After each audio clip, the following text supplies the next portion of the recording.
Alors c'est parti. Bonjour, bonsoir à tous. Merci pour votre présence et pour votre participation à cette webconférence Mon parti, c'est ma ville. Nous sommes heureux d'accueillir aujourd'hui, on va co-animer cette séquence avec Tiffaine Trédan.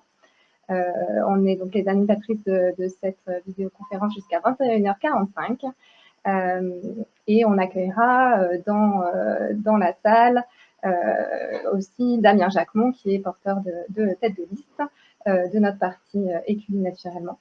Et donc Jean-Christophe Fromentin, qui nous fait l'honneur de sa présence ce soir, qui est le créateur, entre autres le créateur, parce qu'il fait beaucoup d'autres choses, vous le verrez, Tiffaine vous présentera, donc créateur du label Mon parti, c'est ma ville. Donc je laisse Lucille Vlimant, qui est avec nous ce soir, se présenter. Alors du coup, moi je suis donc colistière parmi donc la liste candidate aux élections municipales. Dans ma vie aussi bien occupée, je suis maman de 2 enfants. Je suis psychopédagogue aujourd'hui après avoir passé 10 années dans les ressources humaines dans une société industrielle internationale. Voilà, donc j'ai fait le choix de me rapprocher de cette liste parce que j'ai rencontré Damien au niveau professionnel et j'ai été convaincue par son approche, par sa capacité à agir. On partageait vraiment les mêmes idées sur l'écologie, sur la vision de l'éducation, sur l'innovation pédagogique. Et on a tous les deux aussi le souci de travail en équipe, d'écoute, de bienveillance. Et donc voilà, c'est cette vision partagée d'une volonté d'une ville aussi de porter en fait un projet d'une liste sans étiquette qui m'a vraiment convaincue à suivre cette liste et son projet. Alors moi, donc Tiffaine Trédan, je suis enseignante en physique-chimie et je suis intéressée par le fait politique depuis longtemps, soucieuse du bien commun. Et donc je suis sur la liste de Damien parce que j'ai vu ce qu'il a mis en œuvre au cours du mandat qui vient de passer au niveau local, au niveau de la parentalité, au niveau des activités pour les enfants. J'en profite moi-même avec une famille nombreuse et cela correspond vraiment à mes attentes en matière d'action politique. Et au cours de la campagne, j'ai pu me rendre compte que la vision de Damien est cohérente et pragmatique. Donc, je suis encore plus convaincue qu'on a vraiment besoin de personnes politiques comme lui. Voilà.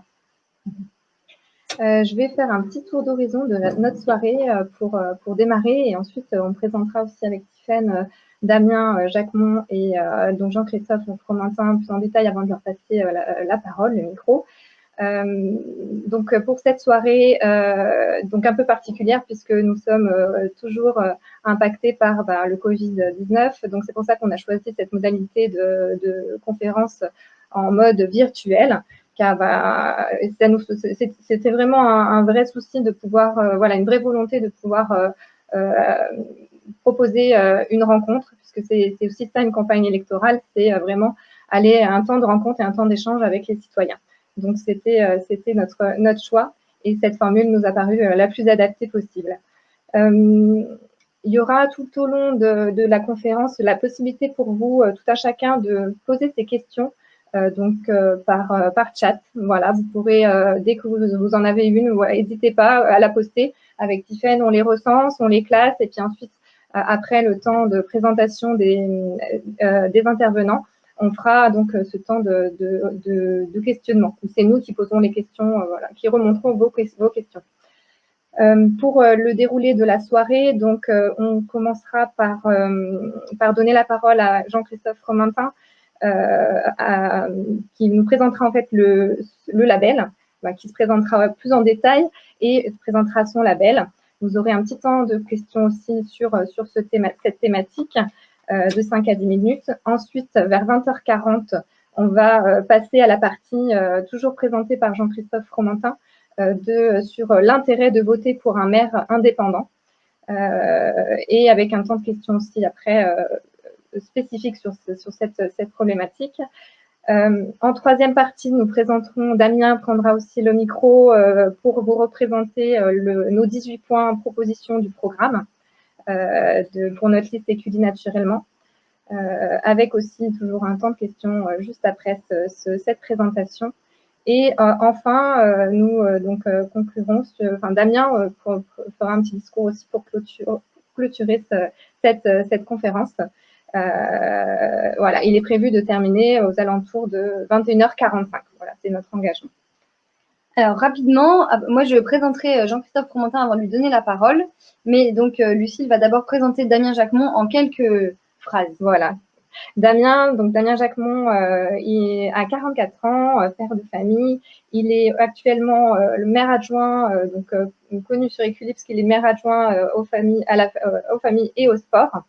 Il est aussi, donc en parallèle de sa mandature, délégué sud-est d'un fonds d'assurance formation. Aujourd'hui, pour un fonds d'assurance formation sur l'agriculture, sachant qu'avant, il a été aussi sur un fonds d'assurance formation sur la thématique de la culture. Il est écullois depuis sa tendre enfance, donc il connaît bien notre ville.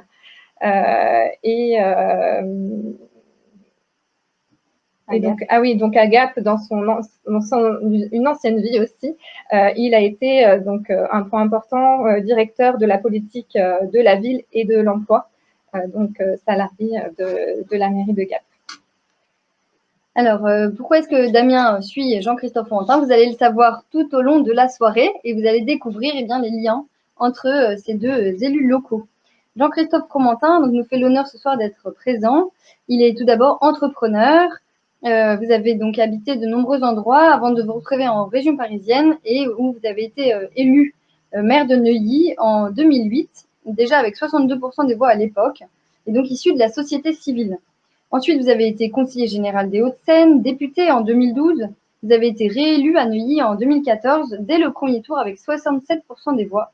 Et vous aviez été élu en 2011. Vous aviez eu le prix de l'élu local de l'année pour votre gestion municipale, entre autres. Les sujets sur lesquels vous avez travaillé tout au long de votre vie sont nombreux, notamment les stratégies territoriales. Vous avez même écrit 2 livres sur le sujet.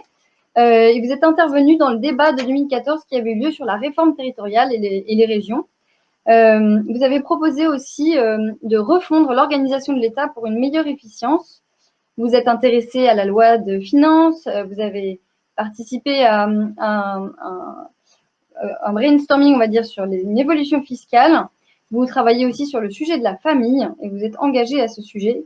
Et puis, de 2011 à 2018, vous avez porté la candidature de la France à l'exposition universelle de 2025. Ce projet n'a pas été choisi finalement par le gouvernement, mais vous l'avez grandement porté. Et vous avez écrit donc votre dernier opus en novembre 2018, qui s'appelle « Travailler là où nous voulons vivre, vers une géographie du progrès » et qui correspond bien aux thématiques que nous avons vécues pendant ce confinement, avec donc l'avènement du télétravail qui pourrait peut-être nous permettre de mieux concilier nos déplacements finalement. En termes de politique, vous avez été candidat à la présidence de l'UDI en mai 2014, mais vous êtes parti de l'UDI en décembre 2015, au moment du premier tour des régionales. Pourquoi? Parce que vous avez été déçu du système politique et des partis, et vous pensez qu'il est nécessaire de renouveler la classe politique avec des personnes issues de la société civile. Et c'est pour cela qu'en 2017, vous avez créé le label des 577 pour trouver 577 personnes issues de la société civile pour devenir députés. Voilà. Donc, nous vous laissons la parole. Très bien. Écoutez, merci de cette présentation et très heureux de passer ce petit moment avec vous. Vous avez dit beaucoup de choses. Et bonjour, Damien Jacquemont, que j'aperçois. Effectivement, et je suis rentré un peu par hasard dans le champ politique en 2008 en prenant cette belle ville de Neuilly qui était l'objet d'un parachutage à l'époque. Et je contestais en fin de compte l'idée qu'une ville ou une collectivité puisse être un peu l'instrument d'une carrière politique et qu'elle devait être davantage l'inspiration d'une population pour mener son destin, mener ses affaires. Et donc je suis rentré dans cette ville sans étiquette, j'ai été élu comme maire et je me suis fait le serment ensuite de garder cette indépendance, de garder cette liberté, non pas pour en faire une marque de snobisme ou une marque de fabrique particulière, mais parce que je suis vraiment convaincu que dans une ville, les sujets ne sont pas politique au sens des partis, et dans un pays très jacobin, les partis sont très centralisateurs, mais qu'une ville était justement ce lieu où la politique retrouvait probablement sa raison d'être, son étymologie, c'est-à-dire un lieu où on se rassemble, où on a un regard critique et commun sur les problématiques qui se posent, et on trouve des solutions en explorant et en allant chercher la diversité des talents qu'une communauté dans une ville peut agréger et ceux qui peuvent se mettre au service de la ville. Donc, mon approche est éminemment politique, mais pas dans cette lecture politicienne, dans une lecture plus authentique. Une ville est une communauté, une ville a des enjeux à relever, des projets à mener, et une ville est un creuset de talents. Et ma vraie motivation en 2008 était de dire, par rapport à un parachutage très partisan, de dire, mais voilà, faisons de la politique en vrai. C'est-à-dire la politique, c'est proposer à ceux qui sont disponibles au sein de la population de la ville de se mobiliser pour leur ville. C'est aussi simple que ça. Et ce qui a été pour moi rassurant, c'est de voir qu'en fin de compte, cette approche d'une politique très vraie, très authentique, où des talents se mobilisent pour l'avenir de leur cité, ben cette approche libre, indépendante, de bon sens, elle bat en brèche, elle remet en cause tous les calculs politiciens. Et la ville de Neuilly à l'époque était très tenue par le président de la République, qui était président de la République au moment où j'ai gagné la ville.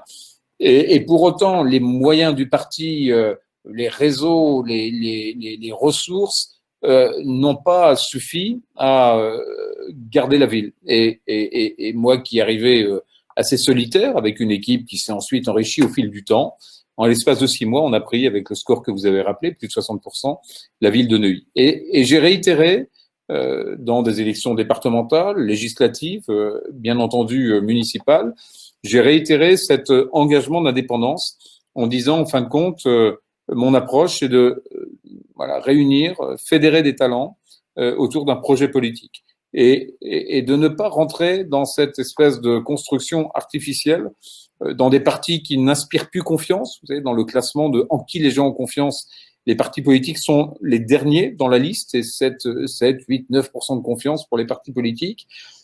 Et donc, voilà, cette approche qui consiste à prendre son indépendance, à agréger des talents et à porter un projet commun me semble beaucoup plus forte et la preuve en est dans la majorité des villes de France, souvent plutôt dans des petites villes ou dans les villages, 80% des maires sont élus indépendants et ne sont pas des acteurs des grands partis politiques. Et en ce moment, il y avait un article hier dans un think tank adossé au Collège de France où il mettait que les partis politiques perdaient justement de plus en plus cette prévalence, ce privilège des élections municipales et que de plus en plus, partout en France, des listes indépendantes qui rassemblent, qui prennent leur distance vis-à-vis des grands appareils politiques, de plus en plus ces listes prospèrent, réussissent, prennent des villes et les gens sont extrêmement attachés à cette approche plus moderne, nouvelle du monde politique. Et j'évoquais tout à l'heure, vous voyez, ce principe de confiance. Et je pense que ça doit parler à chacun d'entre nous dans cette période que l'on traverse. On voit bien que la relance économique dont ont besoin nos territoires, dont la France a besoin, elle ne sera possible que si on retrouve de la confiance. La confiance, et c'est ce qui permet aux gens de sortir un peu d'épargne pour investir. C'est ce qui donne ce levier entrepreneurial, ce qui permet d'entreprendre, de prendre des risques. La confiance, c'est ce qui génère aussi la vie associative et l'envie de s'engager pour les autres. Et donc aujourd'hui, la confiance, elle est probablement le vecteur, le point de tension sur lequel il faut jouer si on veut redonner une dynamique de développement à notre pays, à nos territoires et à nos villes. Alors, en fin de compte, quand on regarde, je l'évoquais tout à l'heure, ce qu'on appelle le baromètre de la confiance. Le baromètre de la confiance, c'est une forme d'indicateur qui existe depuis 10 ans et qui est opéré par le CEVIPOF, le centre d'études de Sciences Po. Quand on regarde la confiance, on a tous les acteurs de proximité en haut, c'est eux qui incarnent la confiance, et tous les acteurs, partis politiques, gouvernements, députés, etc., en bas. Et donc, si on veut redémarrer une perspective politique, que ce soit à Écully, à Neuilly, dans nos régions respectives ou en France, on ne peut le faire qu'avec ceux qui inspirent confiance, qui imagineraient bâtir une perspective politique avec ceux qui incarnent la défiance. Et en revanche, on est tous conscients que si on veut rebâtir une perspective politique, il faut le faire avec les gens qui inspirent confiance. Et donc, quand on a intégré ça, la politique et l'avenir de la politique et l'avenir de l'engagement politique et l'avenir même de la crédibilité politique ne se jouera qu'avec des acteurs qui inspirent confiance. Or, qui inspirent confiance, ce sont les entrepreneurs, ce sont les médecins, ce sont les maires, ce sont les associations, ce sont tous ces acteurs qu'on qualifie de manière un peu curieuse de société civile. Moi, je n'ai jamais très bien compris ce qu'était société civile versus société politique, mais tous ces acteurs qui inspirent la confiance sont ceux par lesquels les Français trouveront demain des voies pour réinvestir, relancer, se réengager. Et donc, une équipe municipale, elle doit être l'incarnation de cette réalité. Si une équipe municipale n'est pas l'incarnation de ceux en qui les Français font confiance, alors probablement la proximité qui permet de générer cette confiance, elle se délitera. Et c'est la raison pour laquelle ces élections municipales, cette année peut-être encore plus particulièrement, elles doivent, dans nos villes respectives, se constituer d'équipes qui ont naturellement, par les dispositions des uns et des autres, par leur carrière, par leur métier, par leurs engagements, incarner cette confiance. Et c'est ce qui m'a amené, vous voyez, à lancer ce label « Mon parti, c'est ma ville », dont pas mal de candidats à travers la France ont adhéré en signant une charte extrêmement simple, hein, vous l'avez vu. Et le message, c'était de dire, voilà, mon engagement, ma priorité est vraiment celle-là, de fédérer des talents au service de ma ville et de ne pas servir les grandes centrales politiciennes qui sont certainement en mal de crédit et qui ont de plus en plus de difficultés à convaincre sur les territoires. Il suffit d'ailleurs de voir les alliances des partis politiques pour ce deuxième tour, les contorsions entre des partis qui ne sont jamais d'accord sur rien au niveau national, comme par hasard, se retrouvent à s'embrasser sur la bouche pour essayer de sauver les meubles. Ces contorsions, elles reflètent bien le caractère totalement désordonné, totalement incohérent, totalement erratique d'un monde politique en déroute, dont les partis n'ont plus la confiance des Français et qui veulent sauver les meubles en faisant souvent des alliances contre nature. Et ça, je pense que c'est extrêmement dangereux parce que les alliances contre nature qui se font à la veille d'un deuxième tour, elles produiront dans les 6 ans qui font le mandat des querelles, des revanches, des contestations et des désaccords qui se feront au détriment, bien sûr, de l'action municipale. C'est ce que j'ai toujours voulu éviter, c'est-à-dire que les grandes querelles nationales des partis politiques s'invitent dans notre gestion municipale. Et ça, je pense que c'est un vrai avantage comparatif qu'une liste indépendante qui prône cette idée, mon parti c'est la ville, c'est ma ville, peut se prétendre, peut se targuer auprès des électeurs, c'est de dire, voilà, notre débat sera toujours un débat sur les priorités de la ville, mais elle ne sera jamais un débat qui soit la projection des querelles nationales dans notre exécutif municipal. Et ça, je peux vous dire que pour les gens, c'est extrêmement important parce qu'ils ont trop souvent vu des maires ou des équipes municipales inviter les grandes fâcheries, les grandes tensions nationales dans leur exécutif et voir des villes mal gérées, mal tenues, partant à la déroute, parce que finalement, elles se sont laissées instrumentaliser par le débat politique national, lequel débat en ce moment n'est pas beaucoup inspiré, enfin, depuis maintenant quelques années, manque d'inspiration et plutôt là pour servir les intérêts de gens qui font carrière dans la politique. Voilà, donc moi je suis vraiment convaincu de ça. Alors en être convaincu c'est une chose, mais mettre cette approche dans la réalité des scrutins, ça permet de valider leur portée. Et moi, on m'a souvent dit, c'est pas possible. Et quand je me suis présenté à Neuilly en 2008, 50 fois par jour, on me disait, mais tu n'as aucune chance, c'est une ville tenue par un parti politique, ton prédécesseur, c'est le sortant, c'est le président de la République, tu n'as aucune chance. Bon. Et puis, j'ai été élu. Quand je me suis présenté aux législatives, on m'a dit, mais si t'es pas dans un parti, tu n'as aucune chance de gagner les législatives. Bon, puis j'ai été député quelques mois après. Quand je suis arrivé à l'Assemblée nationale, on m'a dit, mais si t'es indépendant et pas dans un grand groupe, etc. Et puis, en fin de compte, à la fin du mandat parlementaire, j'étais dans les 50 députés les plus influents de l'Assemblée nationale. Donc, c'est le travail, c'est les convictions, c'est le travail, c'est la fidélité, quelque part, à une équipe, à des idées. C'est la sincérité vis-à-vis de la population. Ce sont tous ces éléments qui font, je pense, la solidité d'un parcours politique. Et en lisant, en parcourant un petit peu votre équipe et votre programme, je crois que voilà, vous incarnez un peu cette approche, une approche cohérente, mais une approche aussi d'une équipe qui est soudée et qui est l'incarnation de cette diversité que j'évoquais tout à l'heure. Une vraie liberté, parce que j'imagine, et je le voyais très rapidement dans les comment dire, qualités des uns et des autres. Voilà, votre sort n'est pas lié à la réussite politique.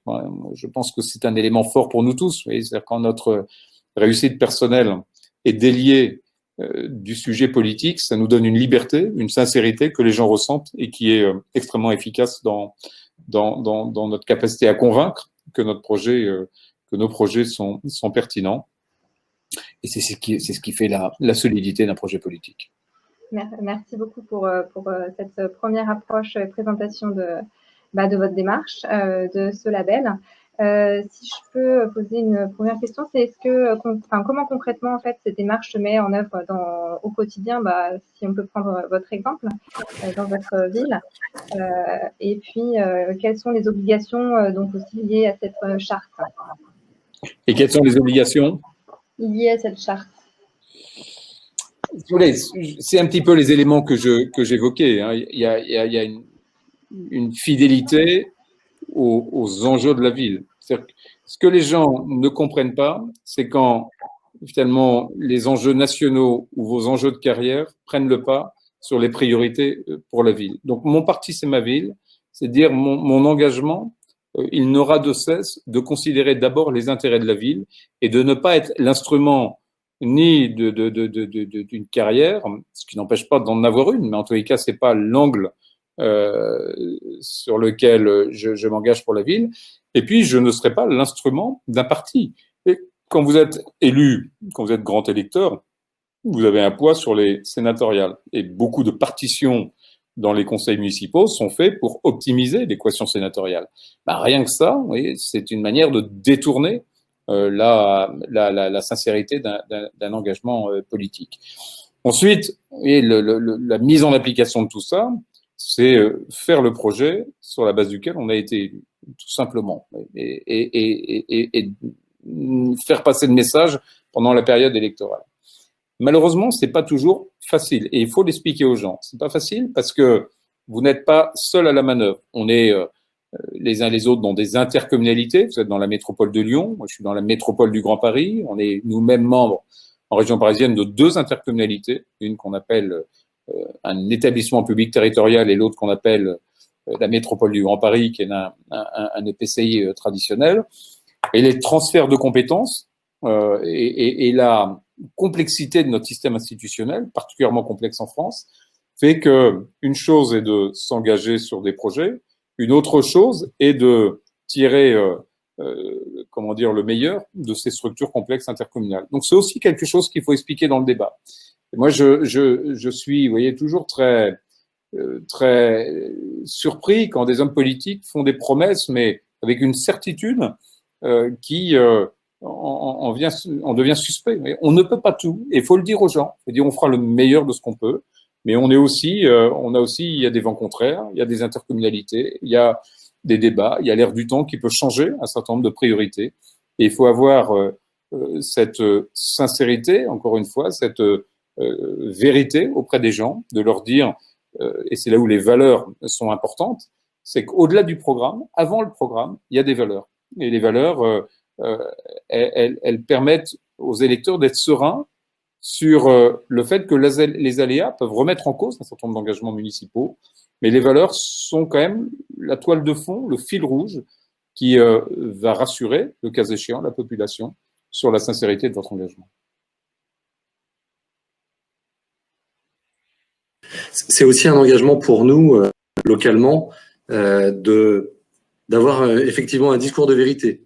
C'est vrai que cet entre-deux tours est un peu particulier, du fait j'allais dire, des logiques particulières liées au Covid, mais on a souhaité avoir ce discours de vérité. C'est un discours qui n'est pas facile, qui bouscule, et on voit bien d'ailleurs à travers les propos de Jean-Christophe Romantin que c'est aussi une histoire de... Nous sommes un petit peu, de temps en temps, on a un peu ce sentiment d'être le grain de sable qui va bousculer le système, qui parfois a le sentiment de se faire un peu écraser. Voilà, on a pu le mesurer sur des iniquités médiatiques, par exemple. C'est des choses régulières, mais c'est vrai que c'est aussi cette sincérité, cette vérité qui nous permet, je pense, de témoigner autre chose et d'ouvrir les yeux des concitoyens sur les enjeux qui se jouent aujourd'hui dans chaque élection locale et ici à Écully. Ouais, de toute façon, là, on évoquait la confiance tout à l'heure. La vérité, la confiance et la liberté sont trois valeurs qui sont totalement entremêlées. Quand on est vrai, on acquiert une liberté formidable parce que, en fin de compte, notre vérité, notre sincérité, elle nous rend libres. Hein. Beaucoup de philosophes ont développé sur la vérité qui rend libre. Et puis, et en fin de compte, les gens, ils sont sensibles à ça. Moi, je suis toujours marqué quand je tracte et quand je fais mes campagnes par des gens qui me disent, attendez, monsieur le maire, c'est pas la peine, votre programme, on n'a pas le temps de le lire, mais on vous fait confiance. C'est-à-dire les valeurs que vous portez fait que on vous laisse les clés de la ville avec sérénité. Et ça, je pense que quand on arrive à passer ce message en disant faites-nous confiance, et faites-nous confiance parce qu'on partage les mêmes intérêts dans la même ville, on vit avec vous, on vit au milieu de vous, on vit comme vous dans nos différents engagements, ceux d'une mère de famille, d'un entrepreneur, d'un artisan, d'un commerçant, on vit comme vous, avec vous. Donc notre motivation ne peut pas être suspect d'autre chose que de servir les intérêts de la ville dans laquelle on vit. Et ça paraît évident, mais pourtant ça ne l'est pas. Nombre, alors dans des grandes villes, hein, souvent nombre d'élus qui n'habitent pas tout simplement dans la ville dans laquelle ils se présentent, mais qui en ont fait. Et vous voyez, c'est ce qui m'avait marqué en 2008, moi, quand quelqu'un qui n'était pas de Neuilly venait se présenter à Neuilly pour nourrir sa carrière politique. Et ça n'a aucun sens, ça n'a vraiment aucun sens. Et donc, cette vérité, cette liberté, cette confiance, qui sont des moteurs, doivent inspirer notre manière de s'adresser à nos électeurs et d'inspirer encore cette sérénité dont on a tous besoin. C'est d'autant plus vrai que plus efficace effectivement de chercher cette confiance par la sincérité, par la liberté et par l'indépendance, plutôt que finalement faire confiance à quelqu'un qui n'est là que par les accords de parti. Et c'est, à mon avis, pas la même sincérité qu'on propose et sur lequel on s'engage, puisqu'il y a, j'allais dire, un engagement et un attachement qui est pas du tout le même. Alors, j'avais une autre question. De façon concrète, comment, parce que vous parlez là de fédérer les talents sur votre municipalité, comment est-ce que vous faites, comment est-ce que vous intégrez des personnes qui seraient éventuellement non élues sur des projets qui concernent votre commune? Alors, d'abord, quand on fait la liste, on l'ouvre. C'est-à-dire personne ne peut dire je ne peux pas être sur la liste parce que je ne connais pas le maire ou parce que je ne fais pas partie d'un parti politique. Donc, quand on fait une liste, j'imagine que Damien, Jacques, on l'a fait de la même manière, c'est un exercice ouvert, c'est pas un exercice de caste fermé sur les intérêts d'un parti. Ensuite, quand j'avais été élu en 2008, j'avais fait j'avais noté tous les gens que j'avais rencontrés pendant la campagne. J'avais fait une sorte de fichier des gens, mais en mettant quels étaient le talent, l'expérience, le savoir-faire qu'ils avaient mis en avant dans notre conversation. Et lui, il m'a dit qu'il était spécialiste de ça, lui qui était très intéressé par ça, etc. Et ensuite, depuis maintenant longtemps, sur des problématiques très précises, je vais chercher dans cet inventaire, dans cet annuaire des talents de ma ville, ce dont j'ai besoin. Et donc, très souvent, le soir, dans mon bureau, généralement d'ailleurs c'est à cette heure-là, on se réunit de manière assez informelle. Je passe 3-4 appels téléphoniques et 3-4 mails en disant, tiens, on a un problème d'urbanisme, de voirie, d'espace vert, d'environnement. Et je puise dans ce vivier de talents ceux qui m'ont fait savoir d'une manière ou d'une autre qu'ils avaient un tropisme ou un intérêt particulier pour le sujet. Et donc là, vous avez, voilà, et on l'a tous dans nos villes, hein, des viviers de gens d'expérience et de talent qui sont un capital, qui sont une richesse, qui sont une ressource qu'on peut et que moi j'essaye d'activer le plus souvent possible. Pour éculer naturellement, on a un petit peu une démarche assez similaire, puisque moi j'ai au cours du mandat rencontré pas mal de gens sur mes différentes casquettes. Ça m'a permis, et Lucille en parlait tout à l'heure, hein, ça m'a permis d'échanger avec eux et de mesurer aussi leur sincérité de l'engagement. Et c'est ce que j'ai voulu, c'est-à-dire que j'ai réuni autour de moi des gens qui ont une sincérité de l'engagement. Je pense que c'est fondamental parce que ça crée une osmose et on l'a vu à la fois dans la solidarité dans cette période de Covid où le lien est resté très fort, alors que je rappelle, hein, on était en campagne jusqu'au 15 mars et puis le 17 mars, tout s'arrête. Donc c'est vrai que c'était un peu particulier et pour autant, on est resté extrêmement liés et soudés entre nous.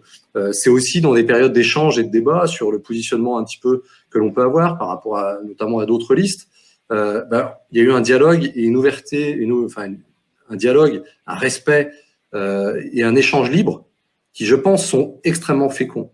Et cette liberté, il la faut pour un candidat, et j'allais dire un futur maire ou un maire, mais il le faut aussi pour l'ensemble des élus. Moi, j'ai toujours pensé que ce qui tue les élus, c'est le manque de liberté. C'est-à-dire que moi, quand dans mon mandat, j'ai fait en sorte de pouvoir me passer de mon indemnité pour pouvoir dire si j'étais pas d'accord, je ne suis pas d'accord. C'est des actes simples qui chacun peut le faire, mais qui derrière nous donnent la liberté de l'action, de la liberté de la pensée, et donc on peut être en cohérence avec ses valeurs, avec ses convictions et avec ce qu'on veut porter. Et ça, cette liberté, je pense qu'elle est vite perçue. Si on sait la défendre, si on sait l'expliquer, elle devient vite un atout parce que les gens comprennent que sur les arbitrages essentiels qu'on aura à faire, on les fera en toute liberté en défendant les intérêts de nos communes. Mais elle dérange. Mais elle dérange aussi. Elle dérange aussi, oui, bien sûr. Notamment les autres. Bien sûr. On est difficile à cerner et à maîtriser. Complètement. Je crois que vous avez un impératif aussi d'horaire. Donc, on avait noté, vous deviez partir, il me semble, à 21h. Donc, est-ce que pour finir cette intervention, cette explication sur ce label, est-ce que vous diriez vous, sur l'intérêt de voter pour un maire indépendant, même si on a déjà un peu fait le tour, mais comment vous pourriez résumer aussi cette question? Vous savez, je le disais tout à l'heure, les gens ont besoin d'une classe politique qui soit à leur image. On fait confiance en ceux qui vivent comme nous, vivent avec nous, nous ressemblent, partagent les mêmes problèmes. Et donc, l'indépendance, c'est ça.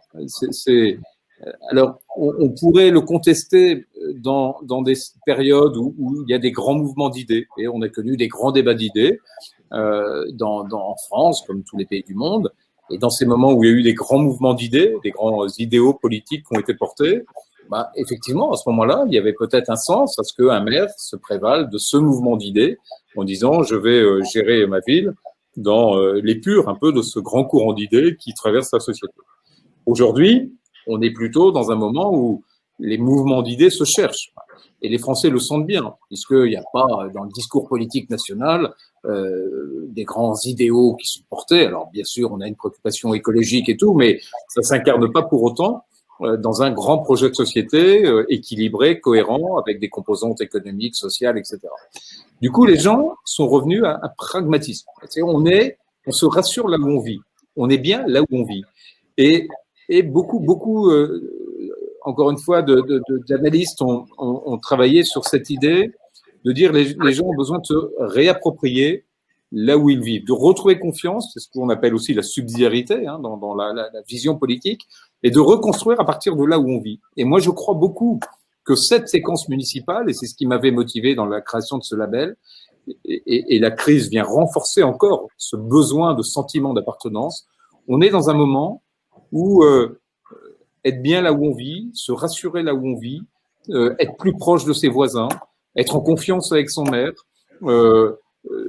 étayer ce sentiment d'appartenance, cette fierté d'appartenir à Écully, à Neuilly ou ailleurs, à une communauté au sens beau du mot, pas au sens fermé ou égoïste, et tout ça retrouve du sens. Et je pense que ces élections municipales, et ce qui passera après, sera vraiment un point de départ, un beau renouveau, et que si la politique veut se réinspirer, elle gagnera probablement à se réinspirer de la confiance que Damien à Écully et avec vous, avec son équipe, auront constitué. Et chacun d'entre nous, par la confiance qu'on aura capitalisée dans nos communes, on portera, je pense, au-delà de nos communes, peut-être demain dans la relance d'un pays, des petites espérances, mais ces petites espérances se feront, je l'espère, et j'en suis convaincu, cette belle dynamique politique dont notre pays a encore besoin. Et ça passe par ce qu'on est en train de faire en ce moment, c'est-à-dire reconstruire une confiance locale. Et reconstruire une confiance locale, c'est porter un projet pour une commune. J'ai une dernière question. C'est à propos des finances en commune, parce que on a l'impression que petit à petit, les dotations des communes diminuent. Les projets que nous portons ont un coût. La question est comment est-ce qu'on gère avec ces dotations qui diminuent et comment est-ce qu'on porte aussi des projets qui n'ont pas forcément un coût trop élevé. Et vous savez, ça rejoint tout ce qu'on vient de se dire. C'est-à-dire que si c'était facile, si l'État nous abondait nos comptes avec la DGF et puis une fiscalité facile, finalement, on perdrait un peu de cette créativité, de ce combat qu'on mène les uns et les autres en allant chercher des talents, des temps créatifs, en cherchant des solutions. Moi, j'ai perdu, je crois, en 10 ans, 20 ou 25% de mes recettes, à la fois en péréquation, en moins-value, en perte de DGF, en dépenses transférées que l'État n'assure plus. Et pour autant, je n'ai pas augmenté la fiscalité et la ville est bien gérée. J'ai eu la chance avant le premier tour d'être dans le numéro 1 du classement de l'IFRAP des villes les mieux gérées de France, donc ça m'a rendu service. Mais cette indépendance, cette possibilité de dire je compense en réunissant des talents qui vont pouvoir être créatifs, imaginatifs, trouver des solutions nouvelles, cette contrainte de gestion, on peut la transformer en élément de cohésion. Et je pense que c'est aussi ce qui donne du relief à notre mandat. Si on avait un abondement facile et une rampe de situation, peut-être on ne serait pas motivé pour se présenter comme tête de liste. Complètement.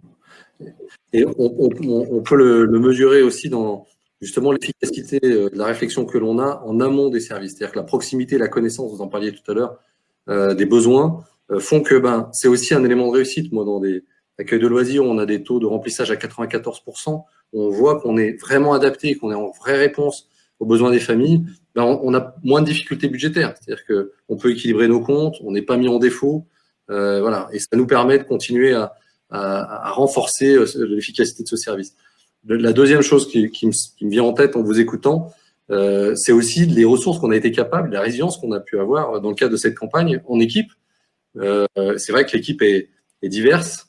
On a, et c'est peut-être quelque chose d'assez particulier, on a une communication qui est purement intégrée par la liste, c'est-à-dire qu'on a une autonomie financière, une autonomie même dans l'action, puisqu'on ne fait pas appel à une agence de com, parce que on a des ressources en interne qui nous permettent de pouvoir agir.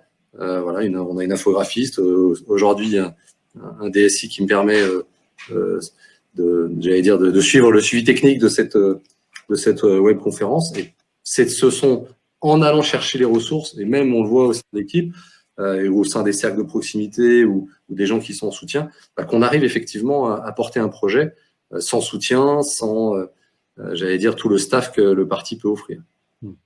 Absolument. Écoutez, je vous souhaite une bonne fin de campagne avec beaucoup d'énergie et tout mon soutien en tout cas. Comme j'ai une obligation 21h, malheureusement, je vous quitte, mais je doute pas que voilà, la soirée va continuer à se dérouler et vivement dimanche soir. Et tenez-moi au courant. Avec plaisir. Merci beaucoup pour votre présence. Merci, à bientôt. Au revoir. Merci beaucoup. Merci. Alors du coup, on va maintenant poursuivre avec la présentation, une partie de la présentation du programme. Donc Damien, on te laisse revenir sur nos 18 propositions. Bien sûr. Je vais laisser à Jacques la possibilité de nous mettre le diaporama. Comme ça nous permettra de le présenter. Donc c'est effectivement nos 18 engagements forts. Alors ces engagements forts, on s'est évidemment questionné, il y a eu une période de 3 mois d'arrêt de la campagne. On s'est questionné, est-ce que finalement notre programme qu'on avait proposé, qu'on avait travaillé avec vous, est-ce qu'il correspond finalement aux attentes des QLI d'aujourd'hui? Et on a pris ce temps de relecture. Et on s'est dit qu'il y avait effectivement des choses qu'il fallait faire parce que la situation légitimait des nouvelles actions. On en a proposé 3 parce qu'on trouvait que c'était important de montrer qu'il y avait une nécessité d'agir immédiatement au regard des enjeux. Mais on a aussi mesuré que finalement, le programme qu'on avait proposé, il fait 101 propositions. Et là, c'est vraiment les 18 engagements forts. Ce programme, il répond déjà en partie aux besoins, de notre ville, pour maintenir son attractivité. Et c'est encore plus vrai aujourd'hui, dans une période où le risque, avec une crise économique, sociale, de déclassement. Et je pense que c'est important d'avoir une démarche extrêmement proactive pour pouvoir maintenir cet équilibre que nous aimons. Alors sur le premier engagement, donc on a ça en 9 thématiques, et donc sur les 9 thématiques, on a souhaité mettre en avant 2 points forts qui nous paraissent centraux. Donc sur la première thématique, c'est effectivement la thématique des finances, préserver une gestion saine des équipes et des finances, c'est fondamental. Aucune action politique, aucune action municipale efficace ne peut avoir lieu sans cette gestion saine. Et moi, j'ai pu le mesurer en tant qu'adjoint sur l'efficacité de la relation avec les services, qui est extrêmement féconde. Il faut vraiment être attentif à la relation qu'on a avec ces équipes, mais aussi, aux dépenses que l'on va engager par l'action qu'on est en train de mener. C'est important d'avoir une bonne articulation entre la décision politique que l'on va faire prendre et les impacts que cette décision vont avoir. C'est pour ça que moi, j'ai toujours développé des actions qui étaient, par exemple, si on prend sur l'accueil de loisirs ou si on prend sur l'ouverture de 36 places de crèche à la maison de la famille, on est sur des structures qui ont un cofinancement avec la caisse d'allocation familiale et la participation des parents qui s'élève entre 30 et 40, enfin le reste à charge pour la ville est entre 30 et 40% en fonction du type de service. Ça témoigne d'une volonté de développer les services. On peut développer les services tout en ayant une prise en charge qui n'est pas 100% sur la fiscalité. De même, sur les actions de parentalité que j'ai pu développer, elles sont payées par les parents. C'est une politique familiale. Il n'y a pas de raison, a priori, que les parents ne soient pas en capacité de le faire. En revanche, si on est face à des familles modestes, on peut aider les familles, notamment via une aide du CCAS qui peut prendre en charge 2 tiers du coût de la prestation. Donc, les 2 points forts concernant les finances, nous nous engageons et nous maintenons, effectivement, Jean-Christophe Fromentin le disait à l'instant, ça nous oblige à une créativité, à une ingéniosité, à aller chercher les ressources, sur de ne pas avoir d'augmentation de taux d'impôt. C'est-à-dire que on a une obligation d'avoir une bonne gestion et on se l'impose, mais ça nous oblige à avoir une démarche créative et à faire des choix que l'on est obligé d'assumer. Je pense que si l'État avait une obligation d'avoir un budget équilibré, il serait un petit peu dans le même ordre, dans la même logique. La deuxième point qu'on voulait souligner dans cette gestion financière, c'est effectivement la mise en place d'un conseil de vie locale dans chaque quartier pour imaginer ensemble des solutions. Pourquoi? Je l'ai un peu dit tout à l'heure quand je parlais, par exemple, de l'accueil de loisirs. C'est parce qu'on est en proximité qu'on apporte les bonnes réponses et que la dépense est bonne. Moi, j'ai toujours en tête, quand j'étais à Gap, et quand j'étais directeur de la politique de la ville et de l'emploi à Gap, une discussion avec le directeur technique de la ville qui me disait, tu vois Damien, cette balançoire, elle est usée, mais c'est de la bonne dépense. Elle n'est pas usée parce que elle est abîmée ou parce qu'il y a des incivilités. Non, elle est usée parce qu'elle est extrêmement utilisée par les enfants. Et je pense que c'est aussi comme ça qu'il faut voir la dépense publique, c'est-à-dire que la dépense publique, elle doit être optimisée. C'est une dépense, c'est une charge, ça changera jamais. Alors on peut effectivement prendre des engagements comme nous le faisons, de ne pas augmenter les impôts pour que, j'allais dire, ça soit le plus acceptable possible pour les concitoyens. Mais en même temps, cette dépense, il faut surtout et d'abord l'optimiser. Et pour nous, le Conseil de la vie locale est un des engagements que nous prenons pour le faire. Évidemment, et je le dis pour, j'allais dire, les 9 points, ce ne sont que 18 engagements forts. Donc, si vous souhaitez avoir le détail, vous avez la possibilité d'aller sur notre site pour voir les 101 propositions. Sur le cadre de vie et la tranquillité, je commencerai en disant, on a choisi d'habiter Écully pour son cadre de vie, pour sa tranquillité. Voilà, moi je suis écullois, je suis parti d'Écully, je suis revenu à Écully pour ça. Voilà, pour la petite anecdote, quand on est revenu de Gap, on a hésité entre le centre-ville de Lyon et Écully, et on s'est dit que finalement, les 3 arbres et les quelques mètres d'aire de jeu du centre-ville ne valaient pas l'ensemble de nos parcs, voilà, le bois de serre, etc. Donc c'est sûr que notre cadre de vie est précieux et il faut vraiment le garder agréable et sûr. Pour ça, on est sur 2 plans, hein, c'est un peu la difficulté du regroupement par thématique. Il y a évidemment la question de la sécurité. Les incivilités, elles existent, les cambriolages sont nombreux sur Écully. Les petites incivilités de voisinage sont aussi récurrentes sur certains quartiers.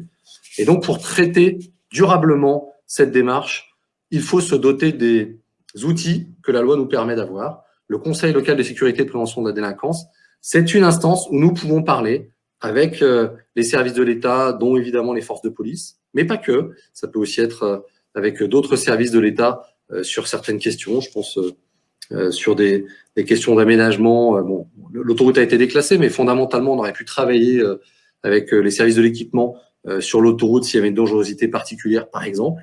Donc, c'est pour vous dire que c'est au-delà des simples forces de sécurité. C'est en lien avec le préfet. Donc, ça nous permet aussi de travailler, par exemple, avec les écoles sur l'inclusion scolaire. Ça nous permet d'avoir une démarche préventive en travaillant avec la métropole aujourd'hui sur l'éducation spécialisée. Donc, c'est une vision à 360 qui permet, sur chaque point qui pose problème, de construire ensemble, entre partenaires, un plan d'action pour répondre à la question qui se pose. Je peux vous dire que quand j'étais à la ville de Gap, j'avais le pilotage d'un CLSPD et ça porte des fruits. Parce que c'est coordonné et cette coordination, elle permet d'assurer une tranquillité plus forte. Gap étant une des villes les plus sûres de France. Voilà, donc c'est juste pour vous dire que, évidemment, c'est important. Le deuxième élément, donc là, sur la partie, on va dire, plus espace verdoyant, la préservation de nos espaces naturels et végétalisés. Et donc, nous nous engageons à limiter la construction de 70 logements par an. Ça nous paraît… pourquoi 70 logements? Ça peut paraître un chiffre sorti de nulle part. En fait, les 70 logements, c'est ce qui est nécessaire pour avoir un maintien de notre population à 18 500 habitants. Donc, c'est important de pouvoir, malgré tout, garder cette ossature démographique parce que c'est autour d'elle que tout se bâtit. Sur les transports, donc c'est notre… Là, j'allais dire, on le mesure en ce moment. Le confinement, c'était… alors, évidemment, une limitation des transports, mais on avait des déplacements quotidiens pour ceux qui… on continuait à aller travailler, qui se faisait extrêmement facilement. Et puis, les choses, j'allais dire, se recompliquent à nouveau et on est maintenant confronté à nouveau à des bouchons.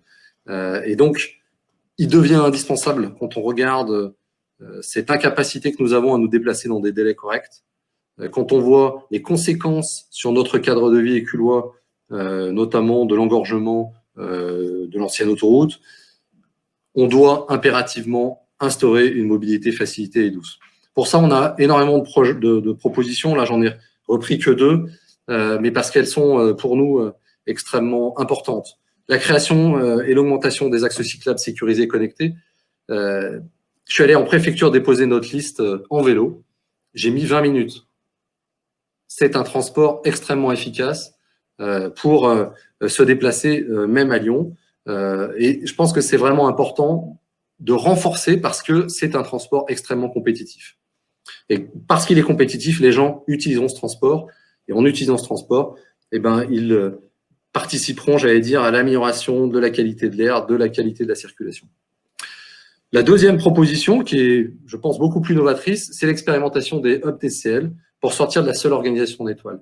Qu'est-ce que ça veut dire? Ça veut dire que nos transports aujourd'hui, ils sont organisés sur le point d'arrivée et après on remonte le temps et on remonte le territoire. Et donc, vous voyez bien que, par exemple, tous les matins, à Écully-Centre, on a le 3 et le 19 qui vont aller à Gorge-de-Loup, qui feront le même itinéraire avec les mêmes arrêts entre Gorge-de-Loup et Écully-Centre et qui vont se suivre l'un derrière l'autre parce que l'objectif, c'est qu'ils arrivent, on va dire à Lyon, si les gens vont à Place Bellecour, à la même heure.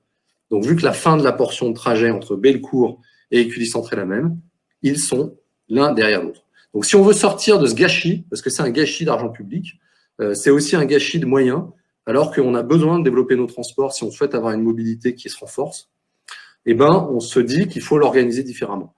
Et donc, l'idée, c'est d'avoir ce qu'on appelle le hub, c'est-à-dire des points de connexion qui nous permettent d'une certaine manière de faire qu'un seul axe entre Écully-Centre et Gorge-de-Loup, une seule liaison avec une fréquence élevée, et après des ramifications qui viendraient sur Écully-Centre, en l'occurrence du Pérolier pour le 19, et puis de Porte de Lyon pour le 3. Et donc, ça permet, à partir d'Écully-Centre, ou même le 55, parce que là, pour le coup, le 55 le passe aussi, de pouvoir avoir une connexion directe sur Gorge-de-Loup. Donc, cette expérimentation-là, elle peut paraître complexe, mais encore une fois, quand on a la chance d'être indépendant, on n'est pas bloqué par les contingences de partis, les équilibres. Là, je disais tout à l'heure que dans les alliances qui ont été faites pour la métropole, il y a les répartitions de sièges qui ont lieu. Donc, on n'est pas là-dedans. On est au contraire sur un projet, une réalité et une volonté de trouver des solutions. De ce que me disait Emery Fustier, l'adjoint à l'urbanisme actuel, le Grand Lyon y réfléchit. Donc, moi, je souhaite qu'Écully, si je suis élu, soit un territoire qui fasse preuve d'innovation et qui se propose pour être candidat pour tester ce hub TCL. Et le lieu où nous pouvons le faire assez facilement, c'est le rond-point du Pérolier. L'environnement, c'est évidemment un point central, c'est un point qui nous est extrêmement cher à Écully naturellement. Et on souhaite répondre à la crise qui nous impose de mener une action écologique forte. Et on le voit là, je trouve que le débat sur la métropole est assez intéressant. Et nous, on est un peu dans l'entre-deux, c'est-à-dire que on voit qu'il y en a qui disent que l'environnement c'est hyper important, que c'est central aujourd'hui, mais on sent un peu que c'est pas très sincère et que derrière, il n'y a pas d'actions qui vont se faire ou pas d'actions concrètes.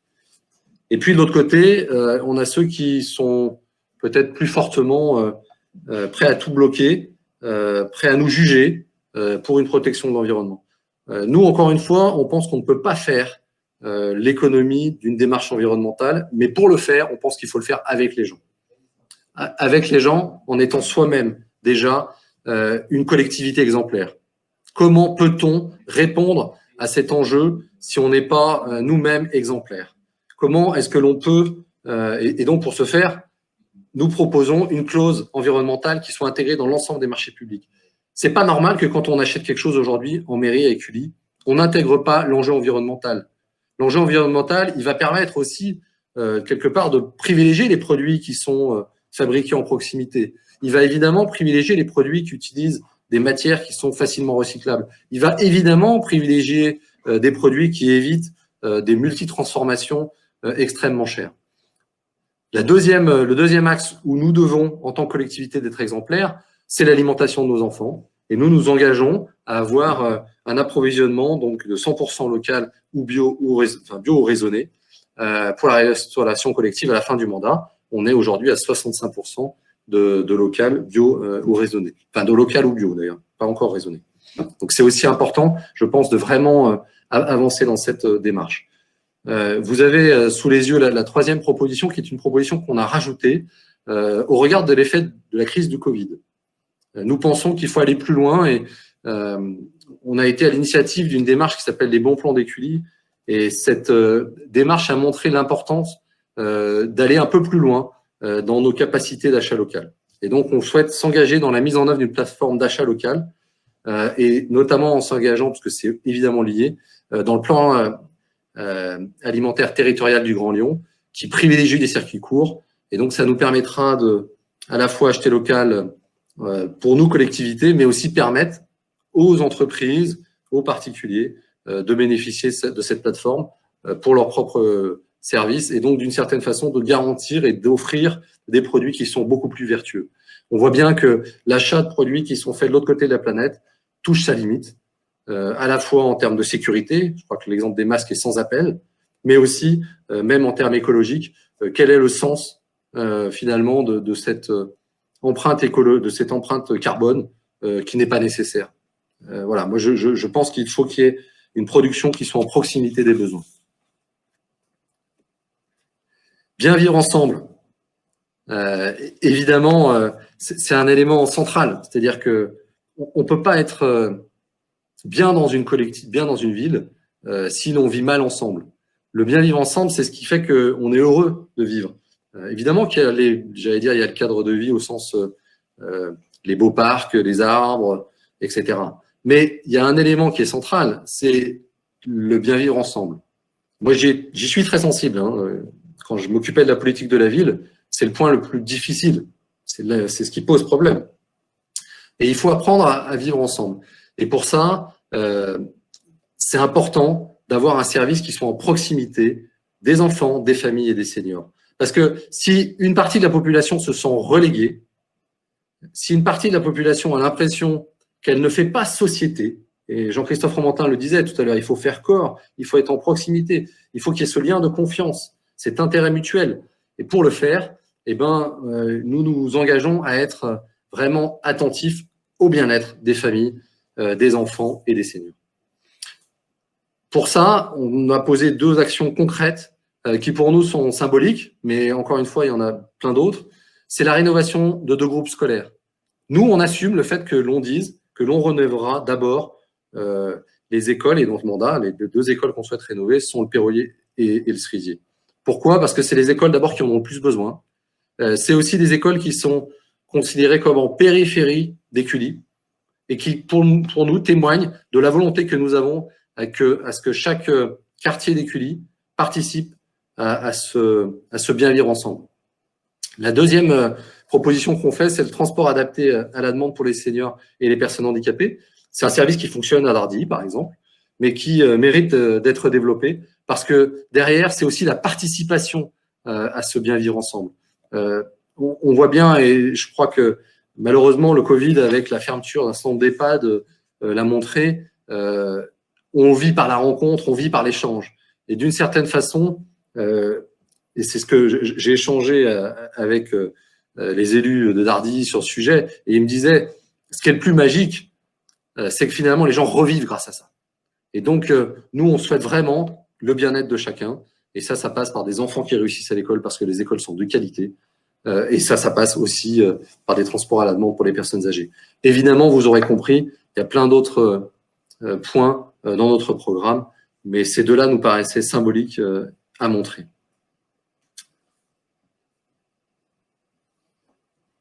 Sur le sport et la culture, le sport et la culture, j'ai essayé d'y œuvrer dans le cadre de ce mandat en tant qu'adjoint au sport, ça crée l'attractivité d'une commune. Ça rend attractif la ville à l'extérieur. Alors, il n'y a pas que le sport, il y a aussi les écoles, il y a aussi les services, les commerces, il y a évidemment les transports, il y a le cadre de vie, c'est un ensemble. Mais on a obtenu 2 et 3 lauriers au label Ville active et sportive. Et quelque part, ce label, il renvoie de l'attractivité sur la ville. C'est-à-dire qu'il nous permet de mesurer que nous, à Écully, eh ben, on est une ville dynamique. On est une ville où on a une offre de service qui est importante et que cette offre de service, elle bénéficie, j'allais dire, à toutes les catégories de la population. Et c'est pour nous important de poursuivre cette démarche, mais de la poursuivre aussi, pas, j'allais dire, fermée, recroquevillée sur nous-mêmes, mais en lien avec les autres communes et en résonance avec l'agglomération. Pourquoi? Parce que si on prend la culture, on voit bien qu'on ne peut pas se battre, on va dire, entre le centre culturel d'Écully et la maison de la danse. C'est juste pas possible. Donc, il faut travailler en lien pour que les événements que l'on mène en place soient en cohérence avec ce qui est mis. C'est ce qu'a fait très bien, d'ailleurs, Véronique Duranton-Topal durant tout ce mandat. C'est aussi, sur la partie sportive, de la mise en cohérence avec les communes voisines. Moi, j'ai beaucoup échangé avec les adjoints au sport des communes d'à côté, parce que c'est indispensable de pouvoir se mettre d'accord aussi sur la répartition des activités. Aujourd'hui, si vous voulez faire d'escalade, il faut aller à Dardy. Si vous voulez faire du handball, il faut aller à Tassin. Si vous voulez faire de l'escrime, il faut venir à Écully. Voilà. Mais ça permet une cohérence. Ça permet aussi d'avoir des équipes et des clubs sportifs qui sont suffisamment nombreux pour avancer et avoir des sections, notamment féminines, par exemple. Donc, cette démarche en lien avec les autres, elle est indispensable et elle est encore plus forte sur ces 2 sujets-là où fondamentalement la concurrence, j'allais dire, est frontale, puisque une école, vous allez avoir l'école qui vous est allouée. En revanche, le club sportif, vous pouvez aller au club, je sais pas moi, au club de foot d'Écully, la AS Écully, ou vous pouvez aller à la Duchère. Donc la relation que l'on doit avoir avec à la fois les communes voisines, mais aussi la proximité qu'on doit avoir avec nos associations, elle est indispensable. Donc, un soutien fort et de proximité aux associations sportives et culturelles. Je me rends compte que j'ai oublié le culturel, je m'en excuse. C'est évidemment essentiel, c'est central. Moi, j'ai souhaité vraiment insister là-dessus parce que on mesure. Moi, j'ai été en première ligne de la remise en place des actions sportives à la suite du Covid. Et vous imaginez pas l'attente qu'il y a dans la population, et je pense que, enfin, vous l'imaginez parce que vous le vivez déjà à titre personnel, mais une attente extrêmement forte. Et donc, c'est important de pouvoir soutenir fortement nos associations et encore plus dans cette période-là, parce que on voit bien qu'on a une année qui a été difficile, et si on souhaite que l'ensemble des activités qui existent puissent perdurer, il faut être attentif à ce qui va se passer dans les associations sportives et culturelles. La deuxième proposition concernant l'aménagement de la chevalerie en salle de spectacle et en local associatif, l'objectif que l'on a, en fait, un peu dans l'esprit de ce qu'on disait tout à l'heure sur la bonne gestion, je vais prendre juste 30 secondes pour dire, aujourd'hui, le cinéma d'Écully, il fait quelque chose comme 60 places en moyenne. Et en même temps, il a une difficulté dans son développement, même s'il s'est énormément développé dans le cadre de ce mandat, notamment grâce au choix judicieux de la programmation, il a une difficulté parce qu'il n'y a pas de régularité. Il n'y a pas de régularité parce que cette salle, elle est multi-usage, elle va à la fois servir à des conférences, j'ai fait des conférences parentalité dans cette salle, elle sert aussi à des spectacles, que ce soit les spectacles de l'école de musique ou les spectacles des troupes de théâtre, et puis elle sert de cinéma. Et en fait, elle sert de, voilà, cette multi-usage-là fait que finalement, il n'y a pas de régularité, et pour développer une salle de cinéma, il faut une régularité. Il ne faut pas qu'on ait besoin de se poser la question, attends, est-ce qu'aujourd'hui c'est ouvert, etc. À Écully, on est un peu obligé de se poser cette question. Et donc, si on souhaite renforcer l'attractivité du cinéma, il est fondamental d'avoir une salle supplémentaire. On a les locaux de la chevalerie qui sont le fond de l'espace culturel. Il y a 3 niveaux, 100 mètres carrés par niveau, 300 mètres carrés en tout. Et cette chevalerie, aujourd'hui, elle n'est pas exploitée. Donc, l'idée que nous avons, c'est de pouvoir, au rez-de-chaussée, agrandir la qualité d'accueil de la salle de spectacle de cinéma d'aujourd'hui pour permettre d'augmenter la capacité d'accueil des spectacles et notamment d'avoir des conditions d'accueil des artistes amateurs ou professionnels qui soient meilleures. Le deuxième objectif au premier étage, c'est de redonner des locaux associatifs aux Écullois. C'est vrai que quand on a basculé de la maison de la rencontre au centre culturel, on a limité, voire supprimé les espaces aux associations. Et il est important que les associations puissent les retrouver. Et puis enfin, une troisième étage L'idée étant de faire une salle de cinéma qui permettra aussi d'accueillir peut-être des petits spectacles. Et cette salle de cinéma, elle nous permettra d'offrir une régularité dans les projections de cinéma, puisqu'on est sur une salle qui devrait faire entre 70 et 80 places. Voilà, donc ça, on comprend à travers cette volonté que il faut réfléchir au regard des sujets, à la manière dont on va aménager les choses. Je le dis très simplement et très humblement. J'ai pas écrit dans notre programme, contrairement aux autres listes, la rénovation de l'espace éculier. Je l'ai pas écrit non pas parce qu'il n'y a pas besoin, ils ont raison, il y a besoin, c'est incontestable, mais parce que pour moi, l'usage de cette salle n'est pas encore bien défini, en tout cas dans ma tête. Et dans les échanges que j'ai pu avoir avec les uns et les autres, finalement, elle n'est pas très bien définie. Est-ce que c'est une salle des fêtes? Est-ce que c'est une salle où on organise des grands événements de la ville? Est-ce que c'est une salle de mariage? Est-ce que c'est une salle de spectacle, etc. Donc, il y a un vrai choix à poser, à mon avis, avant de rénover la salle, pour lui donner un sens qui lui permette de répondre. Et c'est vrai que parfois, le multi-usage pose problème et limite la capacité d'efficacité de tel ou tel équipement. Voilà pour la partie sport et culture. Sur la solidarité, moi, j'aime à dire que la solidarité, ça renforce notre fraternité. C'est encore une fois dans l'esprit de ce qu'on se disait tout à l'heure, hein, c'est évidemment en lien avec le bien-être, mais la différence, c'est que là, c'est un bien-être où on a un regard bienveillant, on a un regard solidaire sur l'autre, c'est-à-dire qu'on va aider celui qui en a besoin. C'est très important d'être attentif aux autres, et donc pour ça, pour nous, il y a un premier objectif qui est d'adhérer à un dispositif national hein, qui est Mona Lisa. Mona Lisa, c'est un dispositif qui lutte contre l'isolement, notamment des personnes âgées. L'isolement, c'est la première souffrance aujourd'hui. C'est la première des pauvretés. On voit bien que c'est pas une question budgétaire, mais c'est une question de je suis isolé, je suis en souffrance, je suis sans personne. Donc il faut poursuivre l'action qu'a fait notamment Madame Pionchon sur ce sujet-là. Voilà, il y a un vrai travail qui a été mené, et donc c'est important de pouvoir le poursuivre, et notamment en se professionnalisant, parce que le dispositif Mona Lisa permet de constituer des réseaux aussi de bénévoles formés, d'avoir une animation qui renforce cette proximité avec les personnes qui sont isolées. Le deuxième engagement fort qu'on a pris depuis le début, dont on s'est rendu compte aussi en échangeant avec vous, c'est un élément qui est remonté très fort des réunions de concertation qu'on avait fait au début, que ce soit dans le cadre des questionnaires ou dans les réunions de concertation qu'on a eues avec vous. Aujourd'hui, les éculois ne savent pas vraiment à quelle porte taper quand ils ont quand ils ont des difficultés.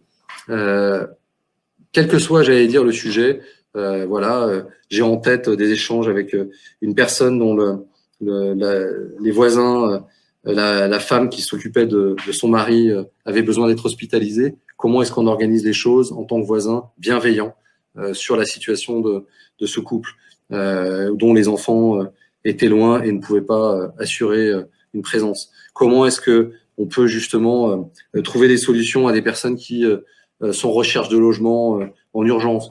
Comment est-ce qu'on peut trouver des solutions à des personnes qui sont en difficulté, par exemple, pour se rendre sur leur lieu de travail? Voilà. Ne serait-ce qu'avoir un service d'accueil solidaire qui permette d'apporter les réponses, d'abord celles qui existent, et aussi d'une certaine manière de diagnostiquer celles qu'il faut qu'on mette en place.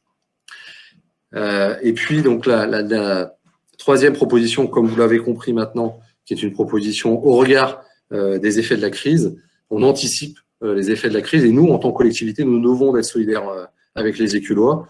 Et donc, on a un certain nombre de familles hein, qui financent des services, notamment alors dans le cadre des enfants, mais pas que, qui est basé donc sur un calcul lié au quotient familial qui est calculé par la CAF.